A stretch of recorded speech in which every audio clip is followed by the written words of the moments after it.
Місцеві новини на Радіо Респект. Вітаю! У студії новин на Радіо Респект працює Віктор Терещук.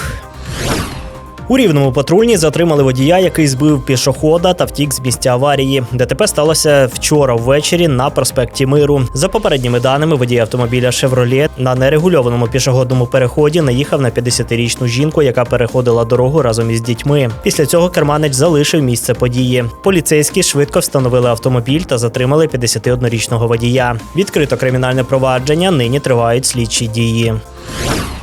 У Рівненському районі під колесами фургона загинула жінка. ДТП сталося вчора ввечері на трасі Устилух Луцьк-Рівне, поблизу села Грабів. За попередніми даними слідства, 23-річний водій автомобіля Volkswagen Transporter здійснив наїзд на 48-річну жительку села Оржів, яка переходила проїзну частину. Від отриманих травм жінка загинула на місці. Поліція розпочала досудове розслідування. Водій на момент аварії був тверезий. А у Хмельницькому фургон наїхав на пенсіонерку. ДТП сталося вчора, 18 грудня, на вулиці Кам'янецькій. За попередніми даними, 28-річний водій автомобіля Mercedes-Benz Sprinter, рухаючись заднім ходом, допустив наїзд на 73-річну жінку. Потерпілу з тілесними ушкодженнями госпіталізували до травматологічного відділення міської лікарні. За фактом аварії відкрито кримінальне провадження. Правоохоронці з'ясовують усі обставини події. У Полонному на Хмельниччині перекинувся легковий автомобіль із пасажирами. ДТП сталося вчора вранці на вулиці Лесі Українки. За даними рятувальників, автомобіль «Рено» з'їхав з дороги та перекинувся на бік. У салоні перебував водій та пасажири. Вони самостійно вибралися з авто ще до приїзду спецслужб. Унаслідок аварії ніхто не постраждав. Рятувальники поставили машину на колеса. Обставини події з'ясовує поліція. У Шепетівці повідомили про підозру чоловіку, який викрав автомобіль та розбив його. За даними поліції, 25-річний місцевий житель незаконно заволодів автомобілем Renault Kengo, яке власник залишив біля будинку з увімкненим двигуном. Проїхавши близько 9 кілометрів, зловмисник з'їхав з дороги та врізався у дерево, після чого покинув пошкоджений автомобіль та втік. Правоохоронці встановили його особу та затримали. Підозрюваному загрожує до 8 років позбавлення волі. На час слідства він перебуватиме під вартою.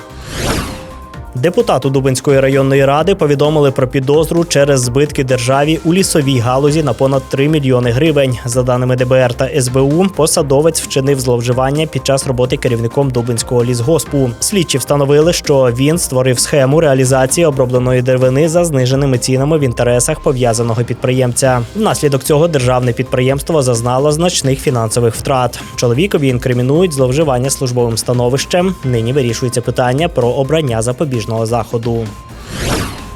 На Рівненщині відкрили простір турботи про ветеранів та ветеранок. Він запрацював на базі обласної клінічної лікарні імені Юрія Семенюка та призначений для військових, які проходять лікування або реабілітацію. Тут надають комплексну підтримку – медичну, психологічну, соціальну, адміністративну та правову – безпосередньо у лікарні. В обласній владі зазначають, що такий формат дозволяє супроводжувати ветеранів уже під час лікування та полегшує їхнє повернення до цивільного життя. Простір став частиною загальноукраїнської мережі підтримки ветеранів.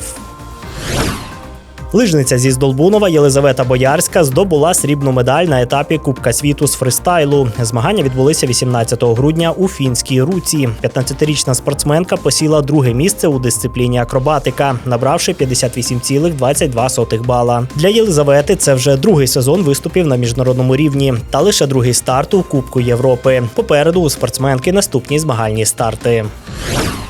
Радіаційний фон на Хмельницькій атомній електростанції у межах норми. За повідомленням інформаційного центру ХАЕС, показники на проммайданчику та в 30-кілометровій зоні спостереження відповідають нормальній експлуатації енергоблоків та не перевищують природного фону. Це усі новини на цю мить. У студії Радіо Респект для вас працював Віктор Терещук. Не перемикайте, залишайтеся разом з нами. Далі буде ще цікавіше.